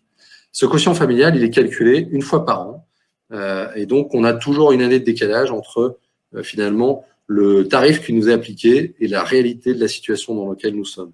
Et donc l'idée, c'est de pouvoir faire en sorte que on puisse s'appuyer sur une expertise que l'on fera en mairie au regard des évolutions de situation des gens, notamment liées à l'arrêt d'activité pendant 3 mois. Hein. Je pense aux professions libérales, je pense aux salariés qui ont été mis en chômage partiel et qui ont perdu 20 à 30% de leur salaire. Je pense aux chefs d'entreprise qui ont eu un arrêt d'activité. bref, toutes ces personnes qui sont confrontées à des difficultés financières, je pense qu'il est important, pour les dépenses qu'elles ont à mener, de finalement revoir leur situation à la réalité qu'elles vivent aujourd'hui. Et donc, on aura un dispositif qui permettra d'accompagner le recalcul du quotient familial pour permettre aux personnes de bénéficier du tarif qui est celui de leur situation du moment. L'économie et l'emploi, évidemment, j'allais dire, c'est un peu le socle sur lequel la société fonctionne. On le voit avec quelque part l'arrêt de l'économie pendant 3 mois. On ne peut pas se permettre d'avoir un arrêt de l'économie. Pourquoi? Parce que si on a un arrêt de l'économie, on est en décalage et on ne peut plus financer l'ensemble des services, on ne peut plus permettre un bon fonctionnement de notre territoire. Donc c'est pour ça qu'au regard de la situation, j'allais dire, assez idyllique côté économique d'Écully, eh ben, faisons de notre territoire un territoire d'excellence économique. On a l'avantage, j'allais dire, d'avoir bénéficié de tout l'investissement et de tout le travail qu'avait fait Jean Rigaud quand il était maire. Il nous a cédé un territoire dont l'excellence économique est très fort, mais qui est menacé aujourd'hui, qui est menacé quand on regarde l'attractivité des grandes écoles avec des grandes écoles qui partent, qui est menacé quand on regarde le développement des commerces au regard de ce qui peut se passer dans d'autres communes. On voit la diversité commerciale et la dynamique commerciale à Tassin est pas du tout la même que celle d'Écully. Et puis, quand on voit le faible d'animation qu'on a en direction de nos chefs d'entreprise. Donc, nous, on a souhaité, pour cela, faire 2 propositions qui sont fortes. La première qui a 2 objectifs. Le premier, c'est donc la brasserie en centre-ville, qui a 2 objectifs. Le premier objectif, c'est une redynamisation du centre-ville. Si on souhaite avoir aussi des commerces qui prospèrent, il faut qu'on ait un centre-ville qui vive. Aujourd'hui, on a des pans de journées qui sont complètement mortes. Ça ne veut pas dire que ça sera, comment dire, Ibiza, Écully, c'est pas ça la question, mais ça veut dire que on doit avoir une continuité dans l'animation d'Écully. Et clairement, une brasserie en centre-ville, c'est aussi nous donner un service. Voilà, quand on a souhaité avec mon épouse aller au restaurant pour notre anniversaire de mariage, on a dû aller au Bolder à Écully parce qu'il n'y avait rien, au Bolder à Dardy, pardon, parce qu'il n'y avait rien à Écully. C'est quand même dommage qu'on puisse pas avoir en proximité des restaurateurs ouverts, notamment sur les périodes de week-end. Donc c'est important d'avoir cette brasserie ouverte le soir et le week-end pour nous permettre aussi en tant qu'Écullois de bénéficier d'un service. Le deuxième objectif de cette brasserie, c'est évidemment un travail en partenariat pour renforcer l'Institut Paul Bocuse, qui va s'agrandir, qui est vraiment enraciné sur Écully, et qui m'a déjà donné son accord pour le faire. Donc, c'est pas une promesse en l'air, c'est une promesse qui a été discutée avec Dominique Giraudier, et donc nous allons pouvoir, si nous sommes élus, la mettre en place. Un projet ambitieux pour les locaux de l'EM Lyon, oui, c'est probablement un des points les plus difficiles qu'il y aura à faire dans le mandat qui s'ouvre. Moi, je pense qu'on ne peut pas répondre à une question si on n'a pas déjà en soi une volonté de réponse. Je ne pense pas qu'on puisse modifier les locaux de l'EM sans avoir une idée sur ce que l'on souhaite. Et donc, c'est pour ça que nous, on est force de proposition. On est force de proposition pour faire un espace de coworking durable qui associera étudiants et entrepreneurs. L'idée, c'est de réunir autour de la table, dans le cadre d'un groupement d'intérêt économique, les chefs d'entreprise, les grandes écoles, pour permettre d'avoir ces espaces de travail, de partage, d'incubateurs qui nous permettent de créer aussi de la richesse sur notre territoire, sur notre agglomération. C'est un projet qu'on portera avec force et dont je suis sûr que les instances comme la métropole ou le Grand Lyon, la métropole, le Grand Lyon ou la région, pardon, seront intéressés parce que c'est des outils de développement du territoire.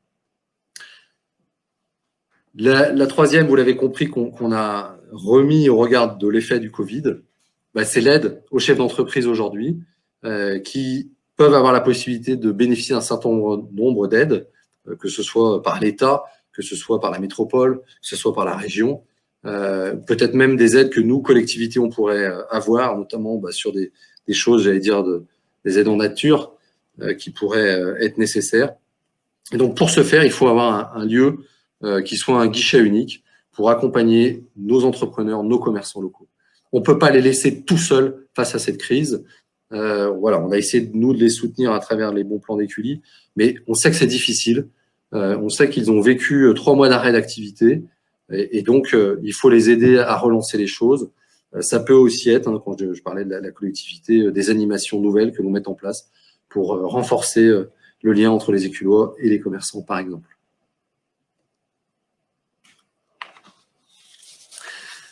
Enfin, agir pour Écully au sein de la métropole, on voit bien là dans l'enjeu d'aujourd'hui, je dis ça parce que, comme vous l'avez compris, on a l'élection métropolitaine et l'élection municipale ensemble, qu'il y a beaucoup de choses qui vont se jouer à la métropole. Et je pense que c'est important que j'explique aussi en quoi être indépendant, c'est aussi une force vis-à-vis de la métropole. Les autres candidats principaux là qui sont en liste, ils sont raccrochés à des équipes qui postulent pour la métropole. Alors, il y a 2 possibilités. Soit ceux qui le soutiennent gagnent, et à ce moment-là, Écully gagnera. Soit leur soutien, les personnes qui le soutiennent perdent, et à ce moment-là, ils seront dans l'opposition. Nous, en étant indépendants, on fait le choix de faire gagner Écully coûte que coûte, de manière certaine, puisque nous ne serons jamais dans l'opposition, nous ne serons jamais dans une majorité. Certes, c'est confortable d'être proche de la majorité de demain, mais j'avoue qu'aujourd'hui, je ne sais pas qui est en capacité de dire quel sera le président de la métropole demain. En plus, on nous parle d'un 3e tour, donc ça veut dire qu'il y a d'une part le scrutin de dimanche, mais en plus derrière, il y aura l'élection du président, et s'il n'y a pas de majorité du fait du mode de scrutin, vous comprenez bien qu'il va y avoir des alliances particulières. Donc, d'une certaine manière, en étant neutre à l'élection métropolitaine, on ne met pas Écully en défaut au regard de ce qui peut se passer. On garantit que notre primauté, elle est d'abord sur Écully. Et donc, cette indépendance, pour nous, elle est beaucoup plus riche vis-à-vis de la métropole. On l'a vécu, c'est-à-dire que là, ça fait 20 ans qu'on est dans l'opposition à la métropole et ça fait 20 ans qu'Écully n'a rien.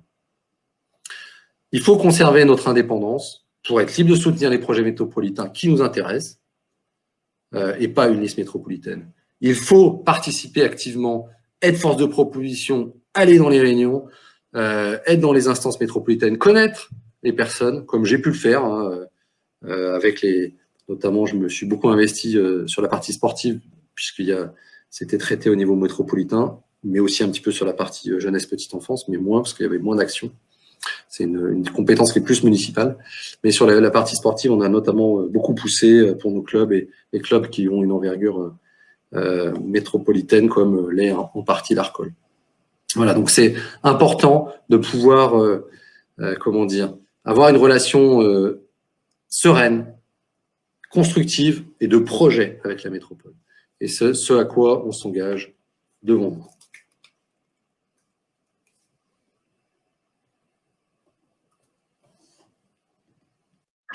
Damien, nous avons reçu un certain nombre de questions à propos de différents points de ces 18 propositions fortes.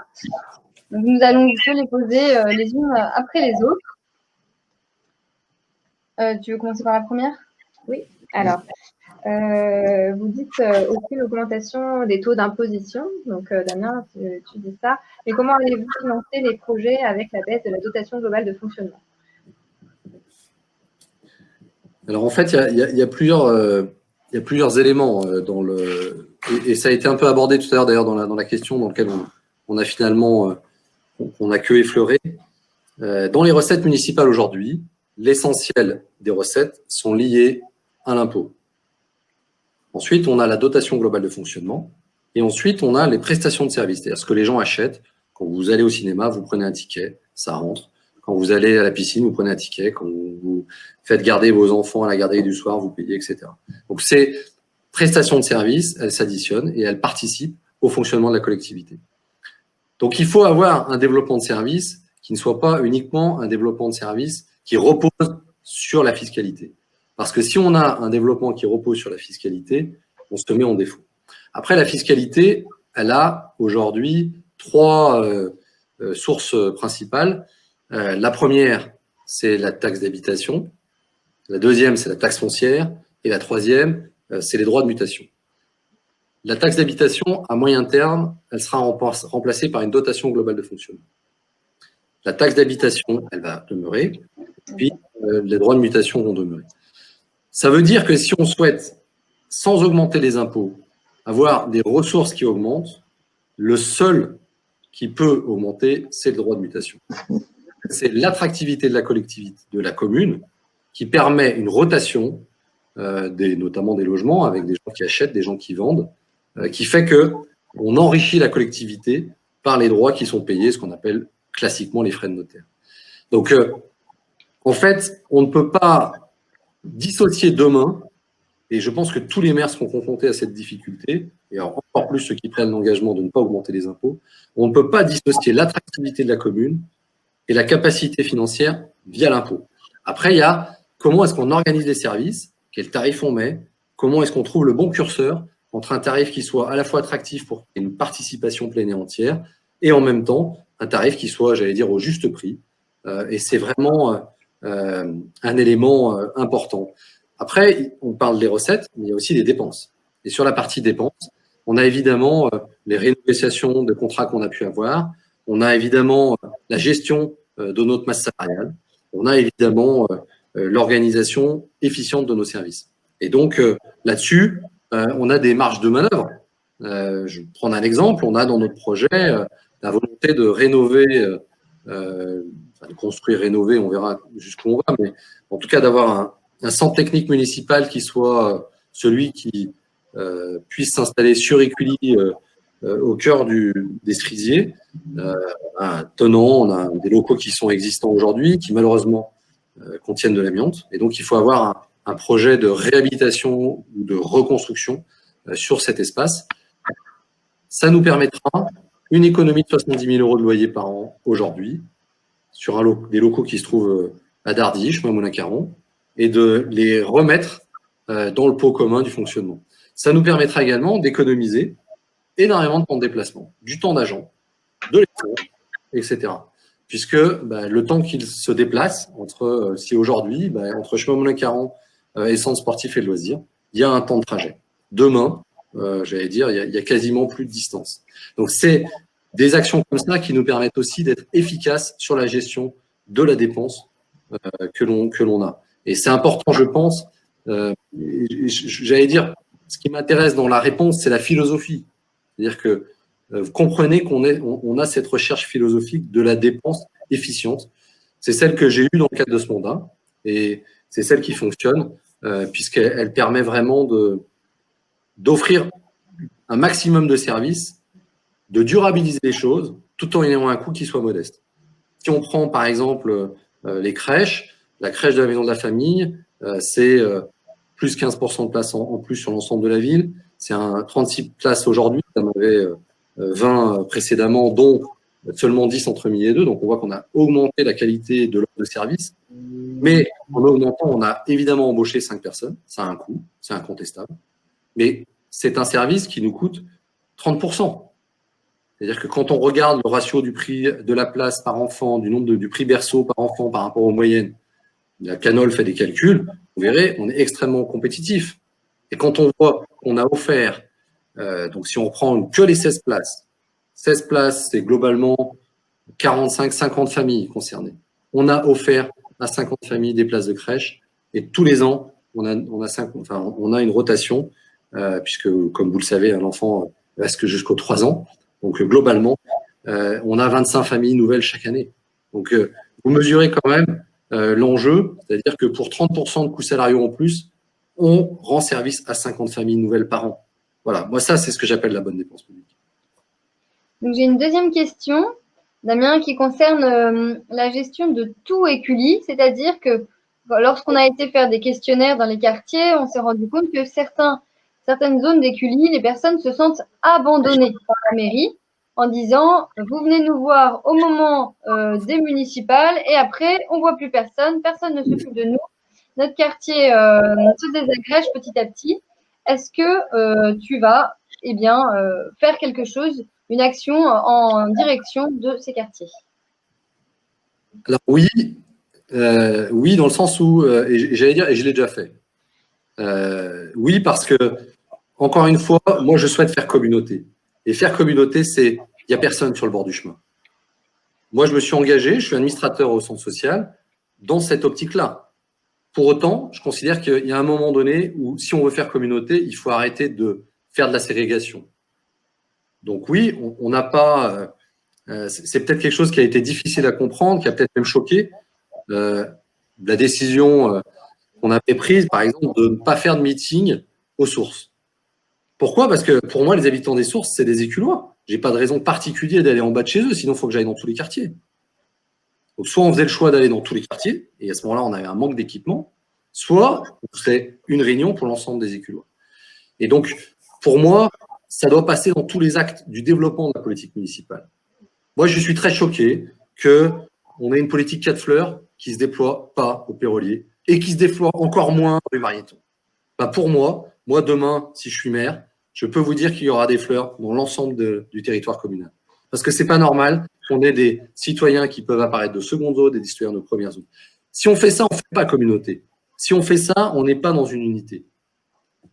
Et je pense que c'est important d'avoir cet acte-là parce que ça permet derrière d'avoir aussi une exigence sur notre vivre ensemble, sur nos règles de vie en commun, sur le respect des uns et des autres, sur le respect de notre environnement commun, sur le respect j'allais dire de l'arrêt de bus, tout simplement, de la poubelle, sur le respect de la propreté, sur le respect du bruit. Si on a le sentiment d'être relégué, bah forcément c'est plus compliqué. Et donc c'est indispensable, c'est-à-dire que on ne peut pas, j'allais dire, améliorer notre qualité de vie si on n'améliore pas notre vie ensemble. Et ça passe par, à la fois, tout le monde est traité de manière identique, même si évidemment, par les âges, par les besoins, c'est différent. Mais globalement, c'est pas parce que j'habite de l'autre côté de l'autoroute que j'ai moins. C'est pas parce que j'habite dans le haut des culs que j'ai moins, etc. Et puis, c'est aussi parce que j'ai les mêmes exigences. C'est ces deux éléments-là qui sont signes de respect. Si on n'a pas le respect, ça ne marche pas. Donc, une politique pour tout éculie, oui, c'est une politique de respect pour l'ensemble des éculots. Merci. Ensuite, on a une autre question sur, tu parlais justement d'espaces végétalisés, de fleurissement de la ville, voilà, du label 4 fleurs.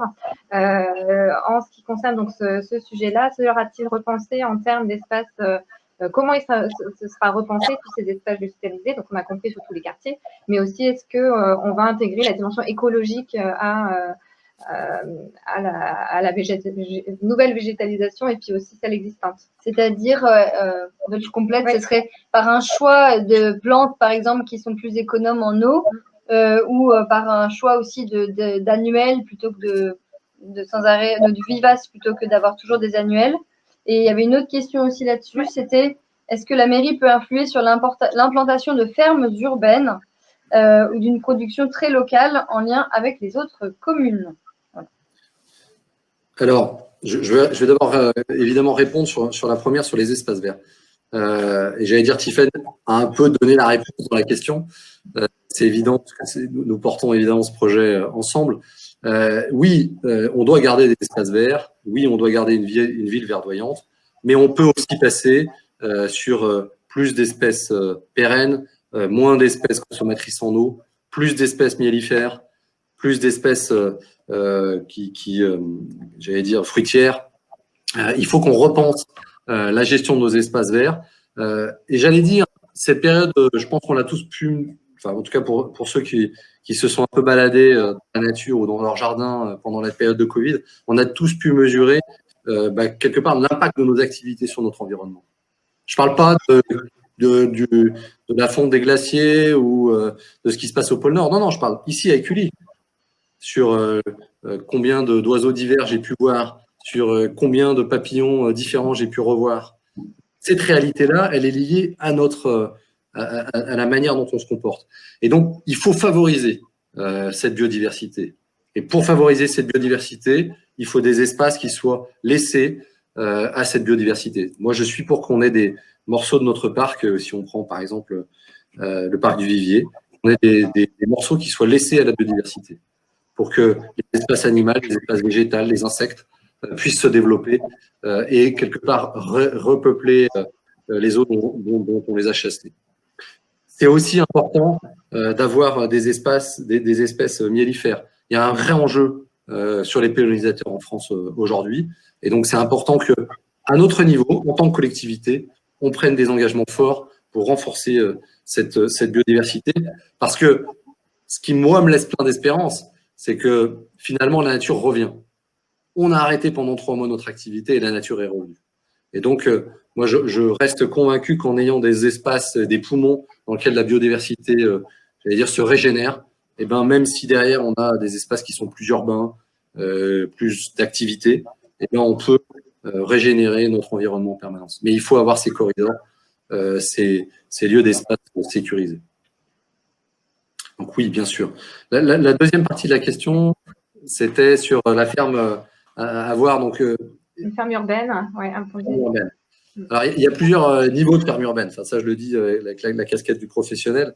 Il y a plusieurs modèles. Donc après, ça dépend quel modèle on souhaite choisir. C'est pas un engagement sur lequel on s'est positionné aujourd'hui. Mais évidemment, j'y suis très sensible. J'y suis très sensible d'abord parce qu'on a un engagement de circuit court et que le meilleur circuit court, c'est celui qu'on fait. J'y suis très sensible parce que on a la ferme de la Bérosier qui aujourd'hui initie une démarche de relocalisation de maraîchage, et c'est important. Et puis j'y suis très sensible parce que il y a des collectivités qui ont pris les choses au bras le corps ou qui vont le prendre. J'ai aussi vu que des candidats sur d'autres territoires. Voilà, je pense au maire de Cabriès, par exemple, à côté d'Aix-en-Provence, qui va consacrer des espaces à la mise en place demain d'une ferme en proximité pour nourrir le plus facilement possible les habitants de sa commune. Donc, je pense que c'est important d'avoir en tête ces réflexions-là.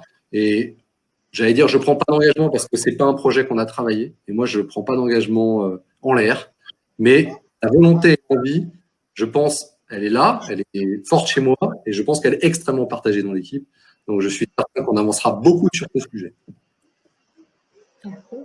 On a des questions aussi suite un peu au Covid, hein, la période vraiment très particulière qu'on a tous connue, confinement. Donc, il est posé une question en tant qu'adjoint, quelle a été ton action pendant le confinement? Et aussi, est-ce que ce confinement ou ce Covid, ce virus aussi, a induit des changements dans ton programme? D'accord.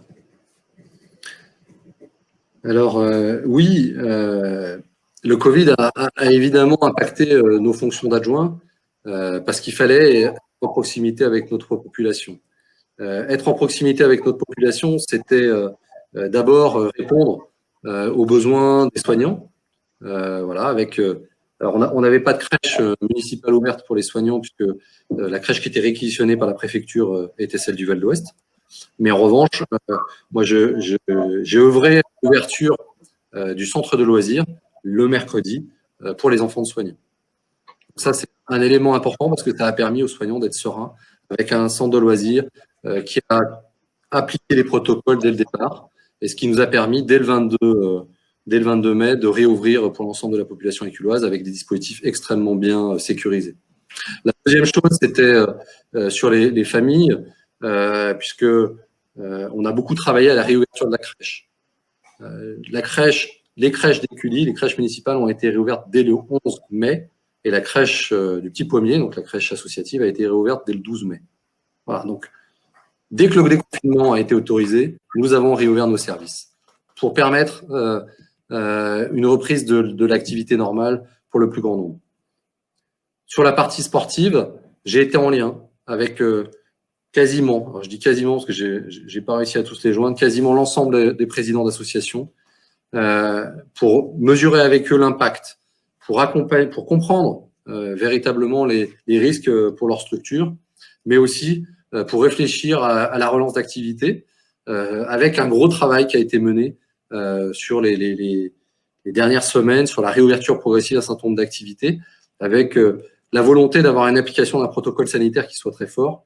Et donc, le schéma que l'on avait adopté, c'était de dire on a une autorisation ministérielle avec un accord sur un protocole avec la fédération sportive. Et une fois qu'on a ce protocole-là, on demande à l'association de nous faire une proposition de déclinaison de ce protocole à Écully.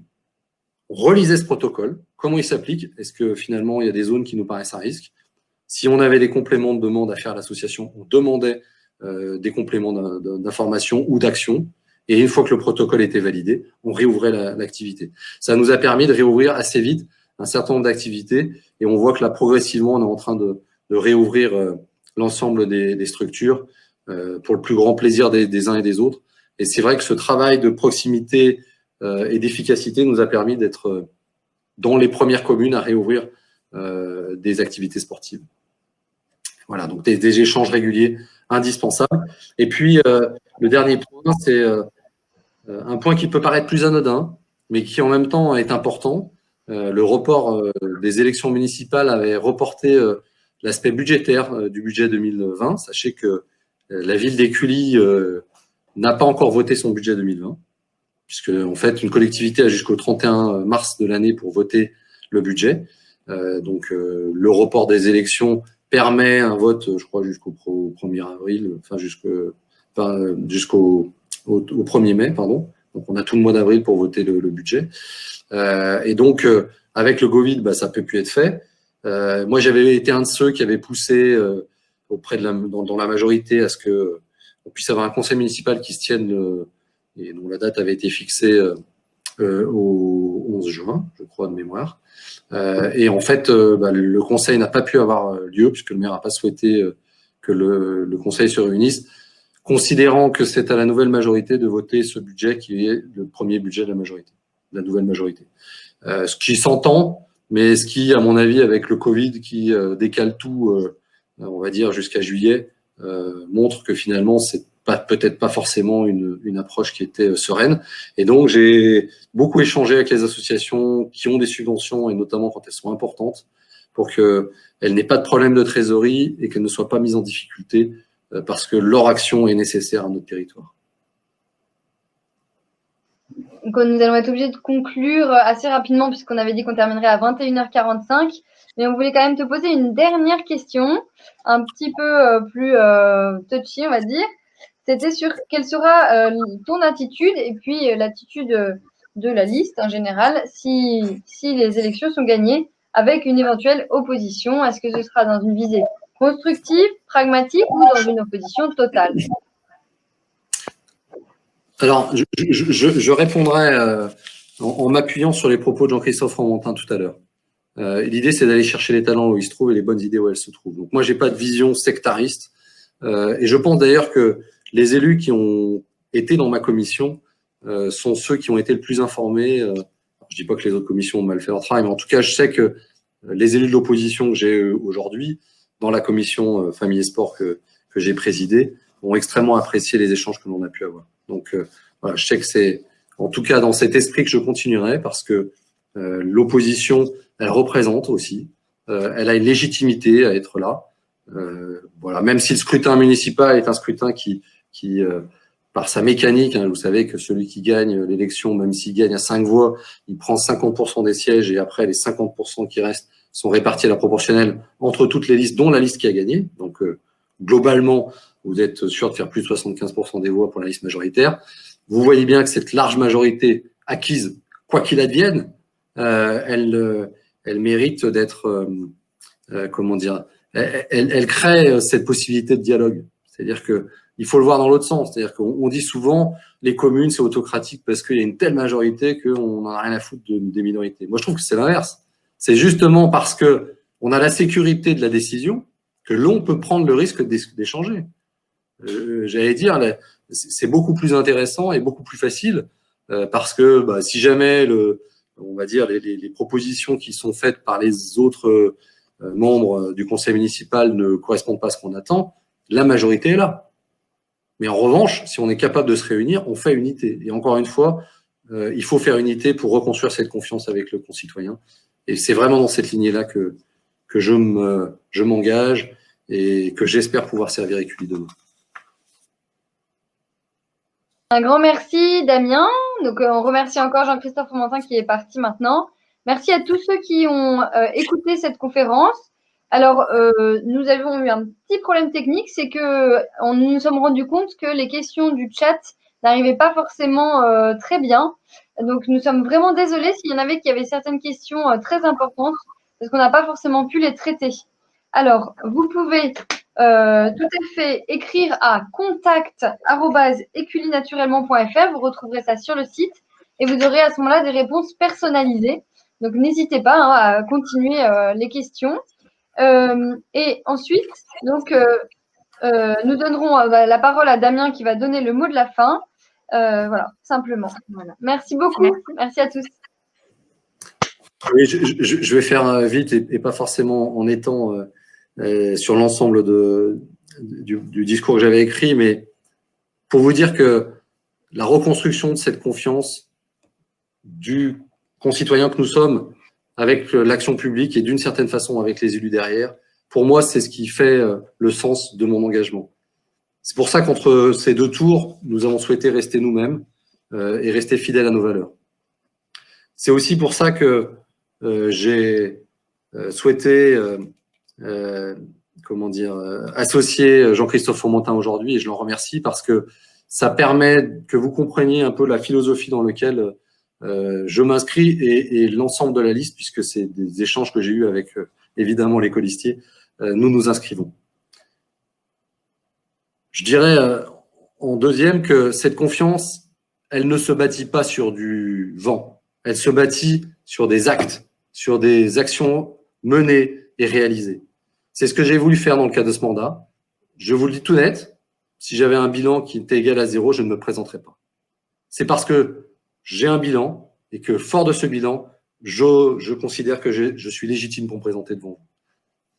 C'est aussi parce que j'ai pu mesurer la manière dont on agissait en efficacité que je me présente devant vous.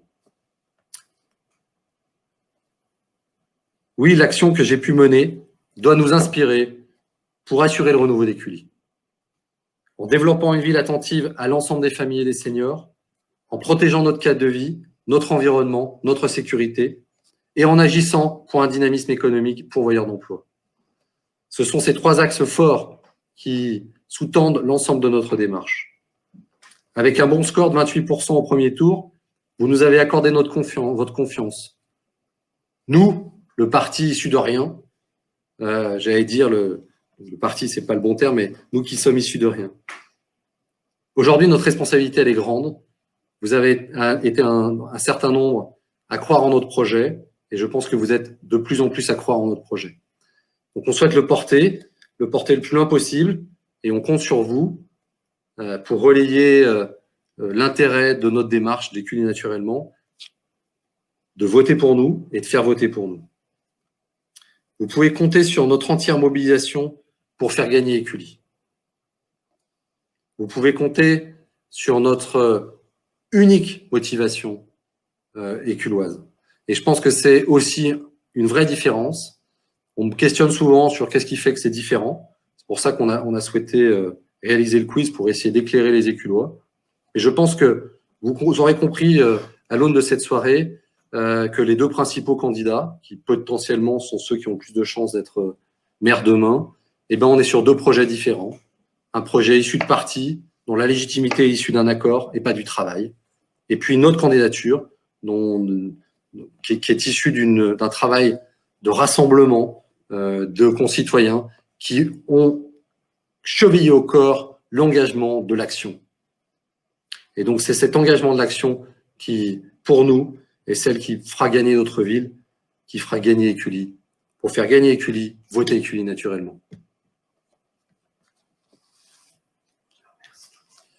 Un grand merci à tous d'être venus à notre conférence web de ce soir. Un grand merci à Lucille et à Tiffaine pour l'animation. Et puis un grand merci à Jean-Christophe Fromentin de ses éclaircissements, de son soutien et de sa vision pour, on va dire, recréer ce lien entre les Français et la démocratie. Bonne soirée.